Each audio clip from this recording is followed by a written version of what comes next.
Hello, everybody, and welcome to the Pink Table Talk. How are you all doing today? It's so good to see you guys. We are back with more episodes, more seasons right here on Hope TV, and I'm your host, Laria Reed.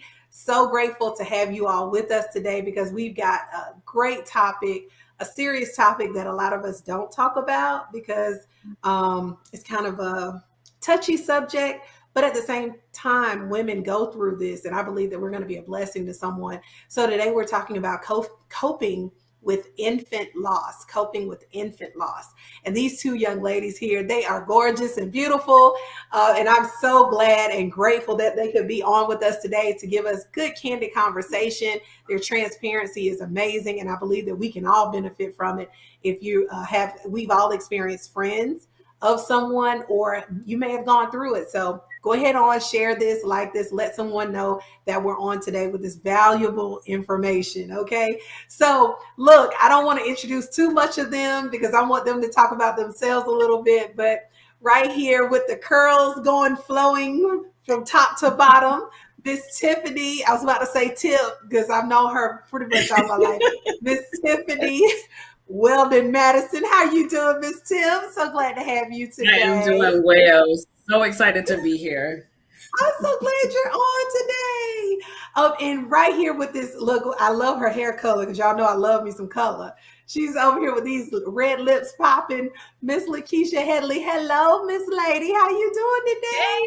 Hey, hey, everybody. Hey, excited So to be glad that the here. two. Yeah, I'm glad that you're here too. But I am so glad that the two of you guys are here because you all have such interesting stories. And I know we all see the smiles and how you all just carry on from day to day. And you just would have never known that you've gone through some of the things that you've gone through. So I'll just start with Lakeisha. I just want you to just kind of give us your story, your journey, so to speak, of um, how you even got to this place. I know nobody just wakes up and thinks, this will happen to me, but it did. Mhm. So what is your journey? Let's just start there. Absolutely. No one ever wakes up and says, I'm going to be part of the Angel Mom Club on today at this particular time. And so for me, my journey started in 2002. I was a single mother and I was in my third trimester. I'm sitting here trying to remember. I was in my third trimester and my daughter was born stillborn. And that started Mm, my particular journey. And during that particular journey, I was definitely part of the taboo crew. I did not talk about it for fear of being making things uncomfortable for other people. When you lose a child, mm, how do you find somebody that you trust to just be able to provide that raw feelings over the loss that you suffered? Also, after I had my pregnancy, my daughter passed away. I made the vow, like, Lord, I'm not going to have any more kids because mm. it was just that painful. And then, love happened. I met my husband, Richard, in 2014. We were pregnant. We were happy. We were excited. And I was like, okay, this is the one. It's going to happen. Unfortunately, my son, Jackson, he passed away from a Mm, birth defect. And at that time, I was completely, utterly destroyed. I felt like I was not worthy to even be a mother because who does that? Who has two children who die and don't have the opportunity to live their life? What exactly did I mm, do wrong? And with those experiences that I had, I decided that, it's so taboo, but somebody has to be a voice for someone. And so during that mhm, time, I decided to create my company, Adula Birthing and Lactation Services. And we support mothers who have given birth at any part of their pregnancy. It doesn't matter if you're 7 weeks, 30 weeks, if it's a mm. living birth, or if it's your child is passing. So that was part of my process of healing. Wow, wow. And I would have never even guessed that. Just seeing you at church and you're always so friendly and hey, how are you doing? And modest and calm and quiet and laid back. And so for me to even know that, I was just like, what? I didn't know that because Yeah. we just keep going through life and you've gone on your journey of healing. So, I'm not paying any attention to it. And how many women do we do that to on a regular basis without finding out? you know. Yeah, Absolutely. absolutely. Most women, they have their face at home because you didn't see me when I was at home in the middle of the night crying in the shower because I didn't want my husband to hear me. You didn't Mm, see me when I was looking a mess and I'm like, Lord, I know you're real, but I don't feel no light. I don't see no light. I can't feel you mm, where you at. So you're crying, depression, all those different things. But then when I go outside, even talking to my mom, my face is like, whoop, let me put this face on right now. I don't know if you've seen the mhm. commercial for depression where they have the little stick with the different faces. When you lose a Yeah. child, you have two faces. You have the face that's the real you with those emotions, those fears, all the different things. And then you have another face that's for other people just to make them comfortable. Wow. Wow. Wow. Wow. That's amazing. That's amazing. And I don't want to get too far because I'm getting ready to start asking you questions. But let me hear Miss Tiffany's story. Let me hear your story of everything that you've gone through. And we're talking, if you're just tuning in, we're talking about coping with infant loss and how to move through that and the journey of that and everything about it. So Tiffany, can you tell us your story? Yeah, so I am also a mom of not one but two angel babies.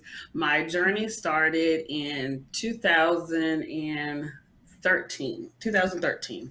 Um, well, I was diagnosed some time ago with polycystic ovarian syndrome. So I did not know if I could even conceive, right? Just listening to the things that could happen, infertility, heart disease, diabetes. I was like, wow, well, maybe I need to live my life like a diabetic so I won't be one. Uh-huh.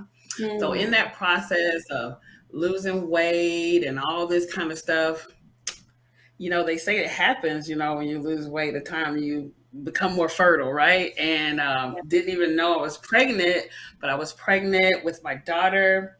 Her name was Brielle. Brielle was actually born at 27 weeks because I developed something called HELP syndrome. HELP mm, syndrome stands for hemolysis, elevated liver enzymes, and low blood platelets. Right. What is that? I had never heard of this mm, before. You've heard of a woman ever going into preeclampsia where blood pressure is high, things like that? Well, this one is like preeclampsia. However, it's more fatal for the mom and the baby. So your organs are starting to shut down. There mm, is no cure. The mm, doctors don't know why this happens. They don't even know if it will happen again. The only thing as far as the process of helping along is the mom, we're put on magnesium sulfate. We're giving steroid shots to make sure that the baby lungs are developing. So I'm at 27 weeks. All this is happening so fast. I went to a regular doctor's appointment. I didn't know that I felt bad. All I know was mm. after Brielle was born, I felt better. This was my first pregnancy, so I didn't know, right? Um, so I was went to one hospital. I got transferred to another. That was like 11 o'clock. The doctor was like, first I thought I was going on bed rest. But the doctor, they're taking blood the whole time. And next thing I know, the doctor come in and says, hey, the ambulance is on its way. You're having the baby today. 27 weeks? Mm. I've never heard of it. And she just said, Miss Madison, you don't know how sick you really are. And to tell you the truth, I didn't. This is something that, you don't know about. I didn't research anything. I'm in the hospital laughing, talking to my family like everything is okay, but I'm going to go, with whatever the doctor says. So I get transported. That was like 11 o'clock, 3 o'clock. I had an emergency C-section. Brielle was here. Uh, Brielle lived in the neonatal unit for 20 days.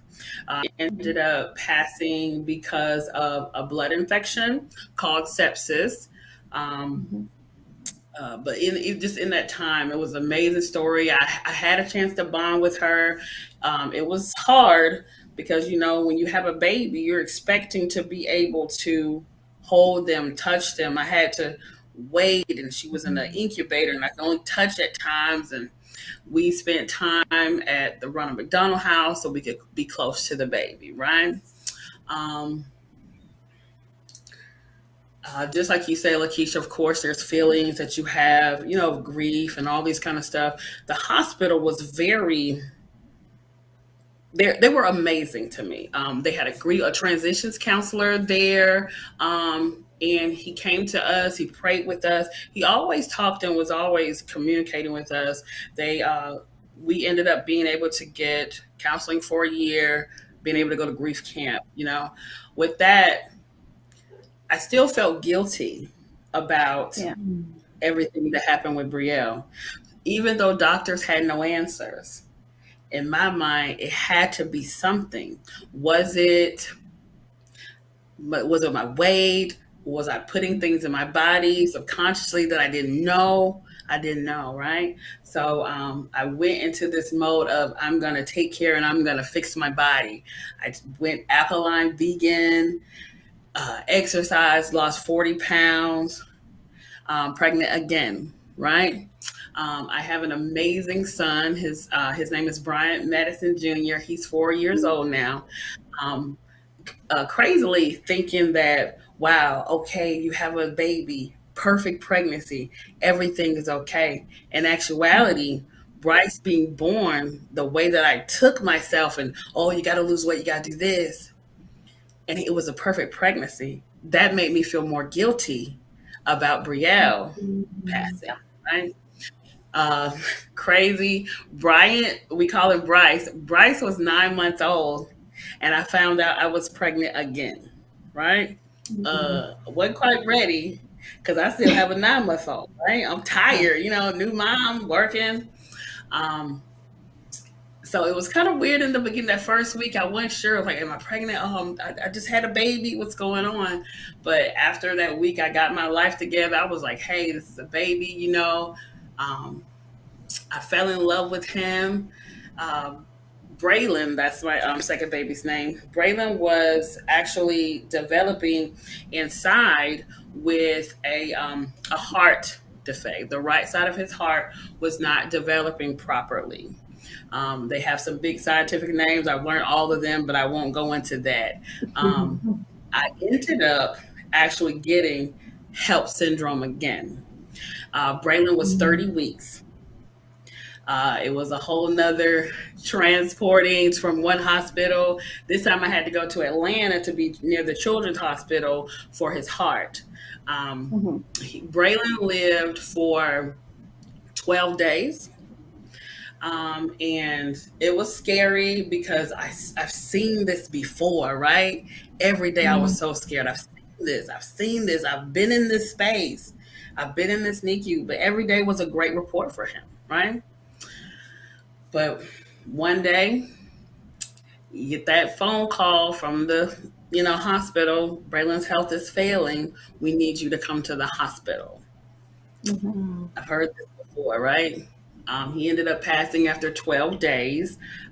It wasn't anything to do with his heart. At the time, I didn't want to go into it with people. And I told him, oh, his heart just stopped, right? But he really ended up passing from something called necrotizing enterocolitis. And some people will cut it short for NEC. Basically, what happens is the gut dies, right? And they just, it goes throughout the body and they pass. So that's my journey. And it wasn't actually until Braylon was born, I had the same thing with him, but I felt like I was healthier, right? I wasn't able to forgive myself until he came because I was like, wow, well, maybe this really wasn't my fault. Of course, you go through the whole stage. I was listening to you, Lakeisha. It was all the stories you tell. Because my thing is, I wanted to be strong. God had taken care of me. I'm a Christian. I'm not going to let this break me. But holding those things in, you really are almost like you're dying inside. Of course, for people, you are the strong one. But of course, like you said, no one saw me laying in the bed for 3 days.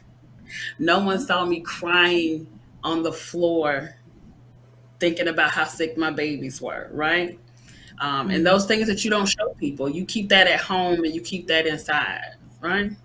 So that's my experience with my two, angel babies, Braylon Yeah. and Brielle. Yeah. And Wow. Tiffany, Wow. I just wanted to commend you for your strength. And I know it's like we don't want to be strong. That's the last thing that we want Right. to do is be strong. We want to be able to show that weakness. And I'm glad that you were able to give yourself some grace, you know, Yes. in your experience because that is part of the healing process. And one of the things that you mentioned that I really appreciate is the fact that when you get pregnant again, you also have all of those worries in your mind. You really can't enjoy that pregnancy because you're sitting here waiting. Well, Mm, what if this happens again? What right. if happen? What if I don't get to the hospital in time? What if I develop HELP syndrome again? What is the process? What's going to happen again? And then when we are like, oh, I have a healthy pregnancy, everything is going to be good. I did what I was supposed to. But in reality, even though we did what we were supposed to, we did what we knew the first time around. Right. And so it's Right. still not our fault. So great job. I love Yeah, how both you of were able to you. praise Look, while God she's for that. coming in, I want to commend both of you because, like I said, I don't know what you all did to get to where you are now. And that's kind of something that I want to talk about really quickly. And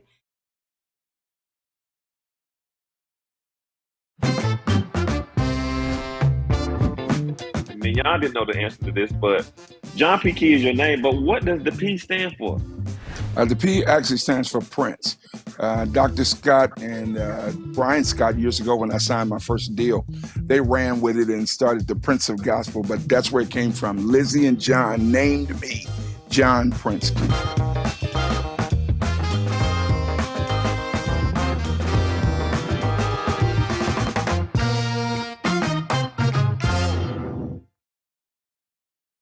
Part-time job, full-time hustle, all-time Shiro to all of us. You nurture, we listen. You teach, we thrive. You lift our spirits, but we've got to lay down the truth. It's time for you, our Shiro, to stretch for the stars. A free online chat can give you the personalized tips you need to start boosting your retirement savings today. Start saving more for retirement so you can feel prepared and live your life to the fullest. Visit aceyourretirement.org.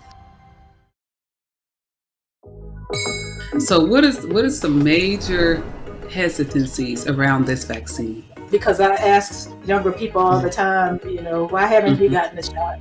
A lot of people say, well, my mom hasn't gotten it. And so I think people are impacted by the parents and whatever reasons they have for not getting it. I don't know if you heard Nicki Minaj put out information about her cousin having her testicles swollen, Yes. and of course that took off, went viral. Can we clarify that the vaccine did not cause his testicles to be enlarged? None of that. I mean, we do have some risk associated with the vaccine, but the things that we hear out in the public aren't what they are.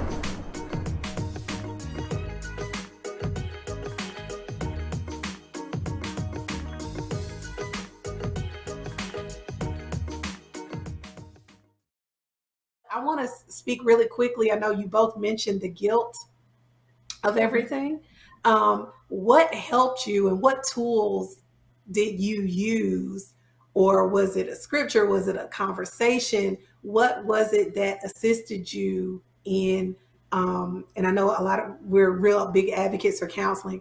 What was it that helped you to, I don't want to say you never move on from someone passing, but Right. to be able to live and to smile again genuinely and to laugh and to be able to go through life knowing that your baby is okay. What was it, or what was that thing, or some tools that you have that you use for those things? And I'll start with whoever wants to go first. Whoever's got it in their mind.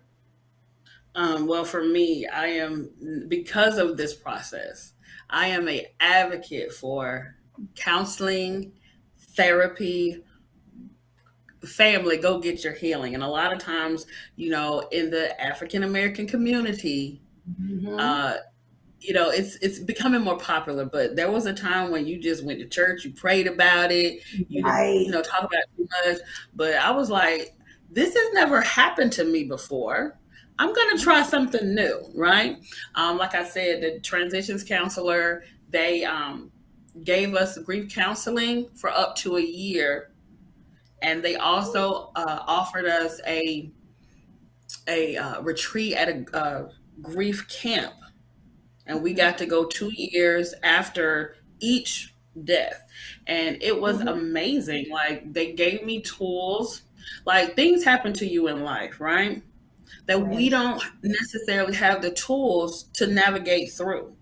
And one of those things is grief. Grief is the journey of living life after you suffered a loss. What does life look like after you've lost your loved one? How do you keep going? Right? That's the whole grief journey. One thing that counseling gave me was vocabulary. A lot of times we used to say, "Oh, she passed away." Oh, let's talk about what it is, because using words "passed away" sometimes we say it because it eases the sting of death. I had to go back and tell my children. I had to go pat my students. I had to go tell my family, church members, my baby died. Right? Vocabulary. Being able to filter through my emotions. I didn't want to be angry. I didn't want to be angry at God, but inside I was angry. I was angry. My baby was gone. I was angry. My body is crazy. Hormones still raining. There's no baby. I'm still producing milk. There's no baby. I'm still healing from C-section scars, and there is no baby. Right? But I was angry, and it was okay to be angry. I didn't know it was okay to be angry because I didn't want, you watch movies, people get mad at God for somebody that I didn't want to be mad at God because He saved my life. Because all those times I could have died, right? Right. And He kept me, right? Um, the guilt was horrible. It it always stayed with me. I didn't get free until, even though people say it wasn't your fault, in my head, you don't know that. We don't know. When the doctors give you no answer, what are you supposed to do? You know, I call Braylon my king of hearts. He healed my heart. He made me feel the guilt was gone after him, right? And it wasn't until going to therapy, talking, realizing what kind of person I am now. There was a time where I didn't want to be alone. I didn't want to be alone with my thoughts. I didn't want to be alone with those sad days. So I would do everything. I would stay at work as long as I could, not go home as long as I could, hate it. When people went back to work and you're still on maternity leave and there's no baby, right? I just found projects and people to consume my time. And even then, you're vulnerable when you're grieving. So sometimes people come into your life and you consume yourself with projects. And now you're overwhelmed and grieving. So I had a grief counseling, grief therapy, grief camp was amazing for me. Wow. Thank you for that. Thank you, Tiffany. And what about you, Lakeisha? What For tools? me, I didn't have any tools whatsoever. My Mm, experience at the hospital was, especially with my daughter Shemaya, it was not great at all. The nurse was like, "There's no way that you're ready to have your baby," because I'm like, "I have to push. I am ready to push." And she's like, "Honey, you just got here. There's no way you're not ready." So not only was I dealing with the trauma of losing a child, I was dealing with the traumatic birth experience and feeling as though I was less than nothing. One, because I'm a young, single African American woman. The baby's father is not in the picture. And now I've been told that my child didn't have a heartbeat and labor just started. And the nurse is like, "It's not time yet." And then it was time. And she's like, "Oh, yep, you're ready." And even the doctor, after he had came in, he had no words. Like, he mm, was grieved himself, but he had no words to console me. He did not know what to say. And it's really important that I'll say this: if you are a woman who is trying again after a loss, it's important that you find a provider that you're really comfortable with, and you're able to share your true feelings about your past situations and where you're at right now. And also, Right. as Tiffany said, coupled with therapy is really going to be key in getting you through your next pregnancy. Um, but I'll go back to your question. And another thing is, without having those tools, I had no idea what I was supposed to do. I didn't know I was supposed to call the funeral home. I didn't know I was supposed to make arrangements for my child because I Right. didn't know of any options. Because of that, my child is somewhere that I'm not knowledgeable of. I just know that she's in a cemetery somewhere in the city and state, Mhm. because I wasn't aware of the options. And so the year after that, I didn't have therapy. There wasn't any grief counselors available. Chaplain didn't come talk to me. I couldn't talk to my family, because they were just like, life goes on. You got to get over it. At least you can have another kid. And let me tell you, those words are not helpful Girl, at all to someone who's grieving.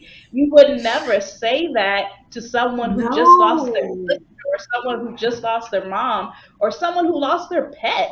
You would not say, Yeah. well, at least another boomer. You're not saying that. But when it comes to infant and child loss, the things that we Mm. say to people are just completely disgusting. girl, honey, the Um, name of this segment is the dumb things people say to you when yes, you're. yes, absolutely. Like, thank God that I'm saved, because I could have definitely been doing some violence, okay, on how people were treating Yes. and the things that they were saying that were so inconsiderate.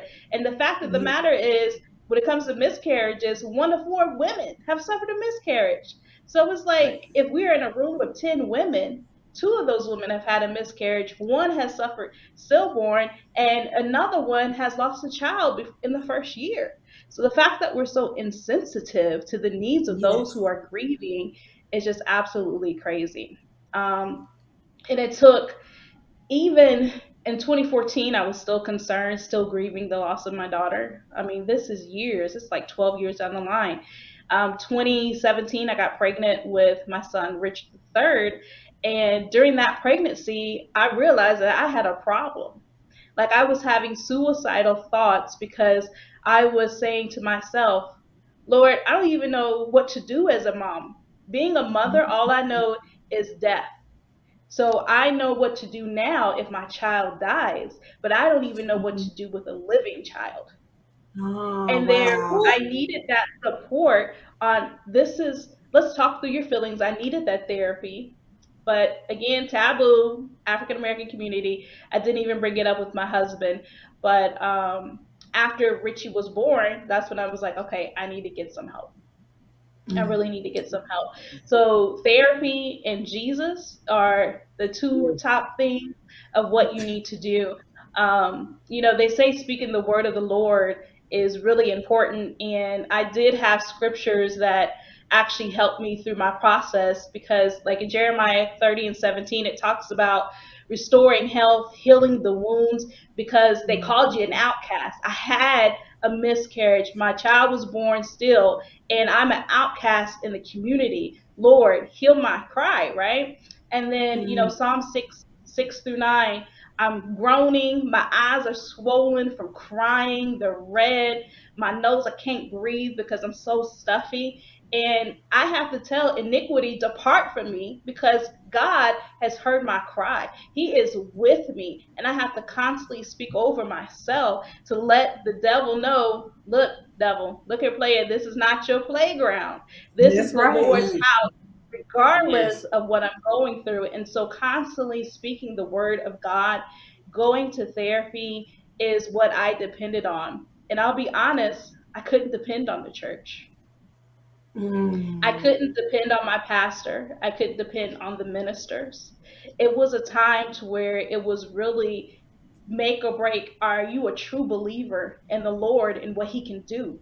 What is your relationship? And so I thank the Lord, looking back now, that in those times I was able to develop a true relationship with him. and all of his glory to get me through the loss of my children.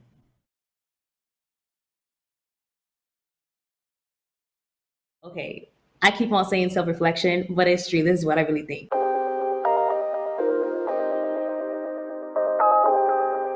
How do you recognize what you can do based off of what you want to do? Come on, being honest with yourself. How can I fit this into my schedule? I think it's really being honest with yourself. And if you're in a hierarchy kind of organization, being honest with the people that manage you and are over you.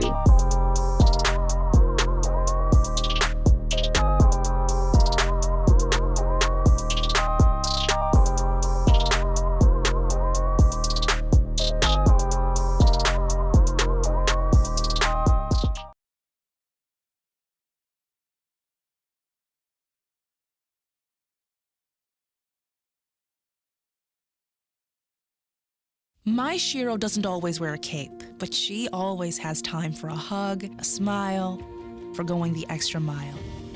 My Shiro stretches every dollar, puts in long hours, puts others first. But now it's your time, Mom.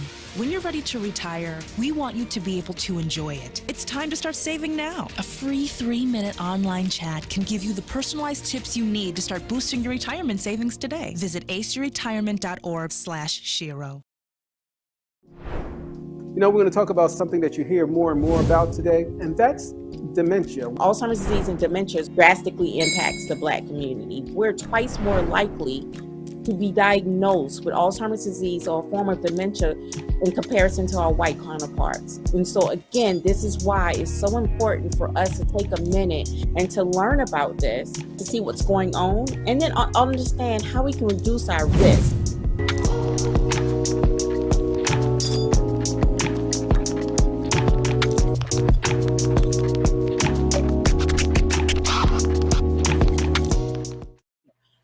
Like you hit it, of course, like you hit the nail on the head. We travel past the insensitive things that people say, right? Grief counseling helped me to understand it. Sometimes people say to you what makes them feel better about your situation. Oh, you're young, you can have some more. And a lot of times those were like older men in the church, right? They didn't know what to say to a young mom who's just lost their baby. So even though on my inside it made my eye twitch a little bit, but I was like, why would somebody say that? He really doesn't know what to say to me, right? My first Mother's Day, right? Oh Lord. You'll be a mom one day. I'm a mama right now. You hit the nail on the head. We talk. You know how to bury a baby, right? We had a funeral, and I was so nervous about the first funeral, right? And because our family had been through this before. One of my cousins' baby had died some time before, and I saw what it did to her, right? And I was like, I'm thinking, I can't do this to my family again, right? Yeah. And I went to my mom. Your mom is supposed to be the one to give you the information, the wisdom. I was like, Mom, I'm nervous about tomorrow, right? My mama said to me, I don't know what you're going through. Just make sure you eat. That's all you got. That's all you got. Now, I know where my mom was coming from. You don't want to be lightheaded. You want to pass out. But that's all my mama had for me. She didn't know how I felt. People didn't know what it felt like to get HELLP syndrome. We've never heard of this thing before, right? Man. And then just being in that space. We were able to eulogize both of our children. I spoke about my children because we spent time with them in the NICU. They were amazing. And I thank God for that. I had to really be optimistic. I'm an optimistic type of person. I always want to see the good. Maybe it's the naiveness, but I times with my children. They made me laugh. it's crazy. Braylon was the one who I got to hold first. All my babies, I had to wait. And I remember just nutting up after Bryce was born, and he had to be on oxygen in the, like a lower level NICU. And I still had to wait on him. And I'm sitting by the bed, and my sister comes in. She like, "What's wrong?" "I'm sick of waiting on my babies." I nutted up on her. I was tired of waiting on them. And he was the one I got to hold first, right? You talked about the, I don't know, it was hard, but God showed me at times in the moments the purpose for being in those situations, because I asked God, I need you to show me the purpose of this, right? And there were times when I was in my bed on the floor, and my cousin told me, the one who lost her baby, God would be an immediate comfort for you, right? And I had to tell him one day, I was thinking about how sick they were, how sick she was. I was on the floor. I was like, "God, I need you to comfort me immediately on this." People like, "You said that?" Yeah. Me and God talked. I needed to know. I needed to comfort today. Right? Today. Yes. Yeah. Today. And it was crazy. Like, I fell asleep, woke up, comfort, ESPN. I don't even watch sports like that, but it was on TV, right? I watched this show. It was a baseball player. The baby was born just like Brielle, was in the NICU just like Brielle, had a level 4 brain bleed just like Brielle, right? He went through all these surgeries, but he lived. And God showed me that Brielle would have had cerebral palsy. And he said, he told me I gave the best times that you would have had with her, because life would have been hard. And Jeremiah 29:11, he has a plan for my life. And life would have been hard, right? And I saw, that baby, he grew up, he's 24. His brain was good, but his body wasn't functioning. He had to be fed, he had to be clothed. I would have done it because that's my child, right? But God said, I gave you the best moments, and now she has to come with me. And Braylon too. Nobody talks about the bills. Her bills was thousands of dollars in the NICU, right? Braylon, my ultrasound just to go to the heart doctor was $1,000. We haven't even gotten to the birth and the life in the NICU, right? Thank God for the programs, But I know life would have been hard. 2 special needs children. And who's to say Braylon, he had to have a surgery? And I prayed about this because I knew Brielle had a surgery. I was scared for her. I didn't want my other baby to have a surgery. And the day he was big enough to go over to get ready for his first surgery for his heart, he died. I thank God for me not being there in the moment, because I don't know. I was supposed to be there. I was supposed to be there changing him, feeding him, and holding him. I thank God because I wasn't there. I don't know what that would have done to me, Yeah. Wow. That's powerful and amazing. And God is just not a God to tell us where to go get $10 or where to get a job from. He's the God that's there to comfort us and be there for us in our times that we never saw coming. And I'm sure for the two of you all to go from the bliss and the excitement of we're having a baby to having to go through all of this, I know that God had to be with you, because some women don't make it through the way that you all have.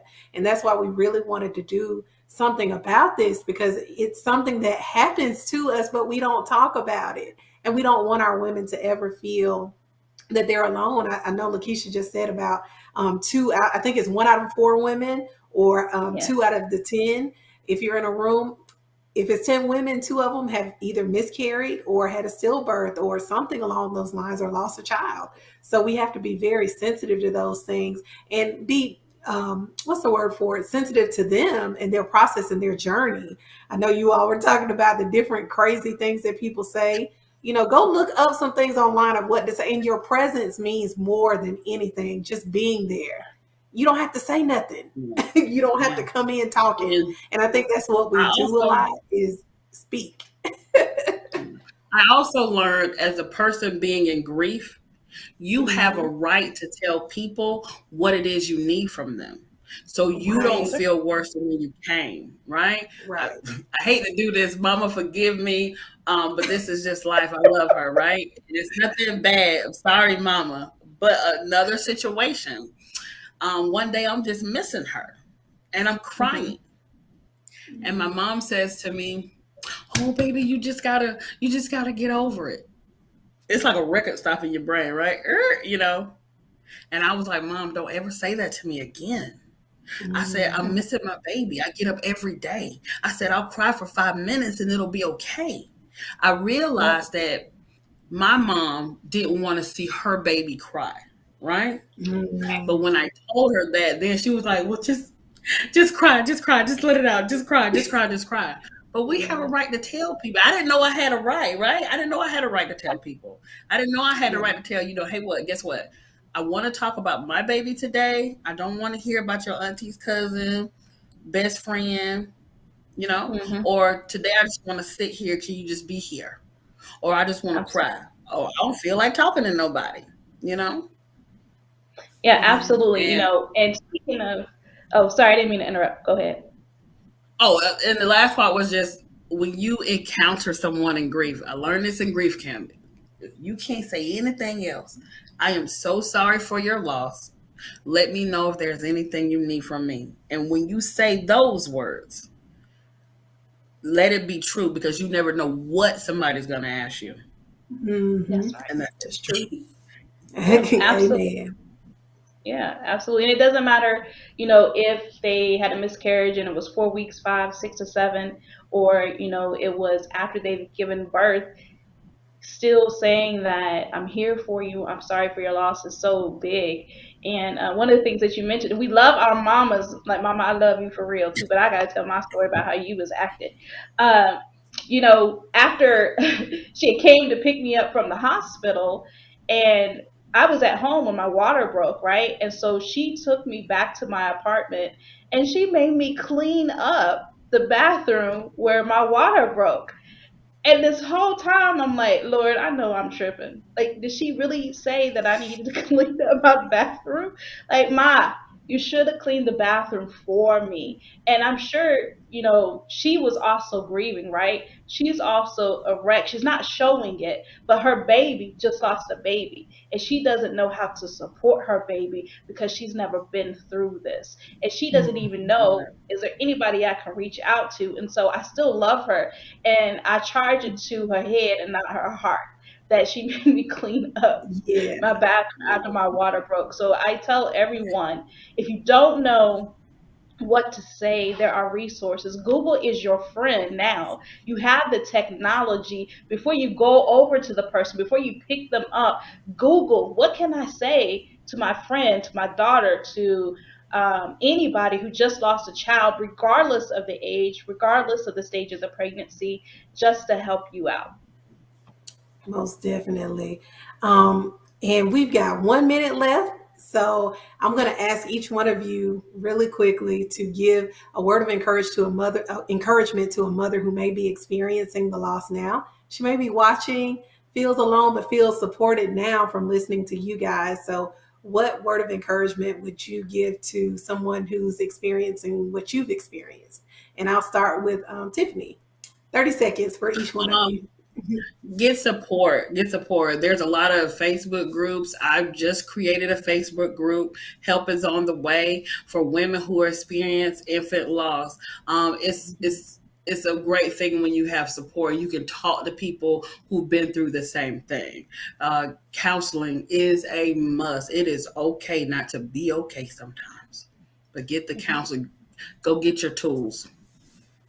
Yeah, very good. And I would say, don't fear having a real conversation with God about how you're truly feeling, because He's heard it all, and He is definitely one that's not going to leave you. Even if you can't feel Him, He's still there for you. Get support. Reach out to different support groups online. As Tiffany mentioned, I hope you guys wrote that down so that you'll be able to join her group and get some support.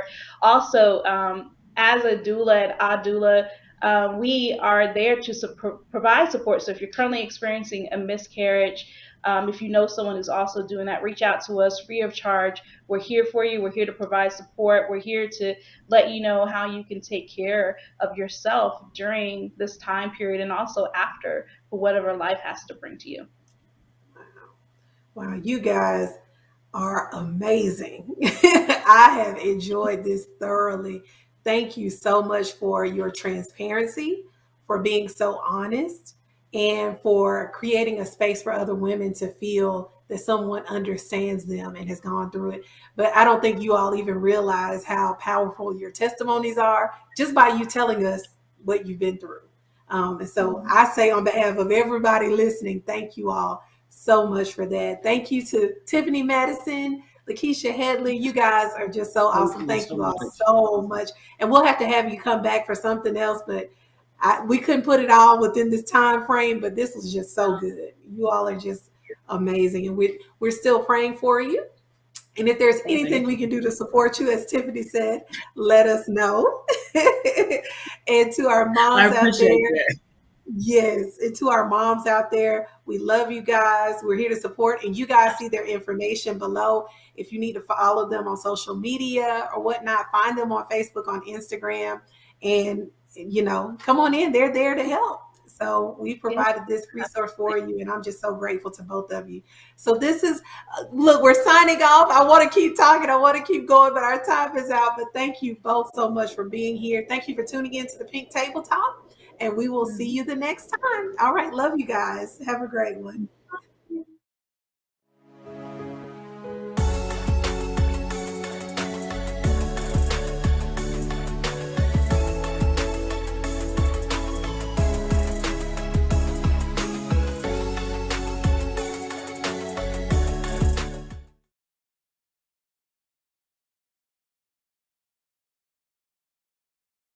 What's up, House of Hope? It's the Flavor King, and welcome back to Cooking with Flavor KL. You know what time it is. It's time for me to show you how to make chili.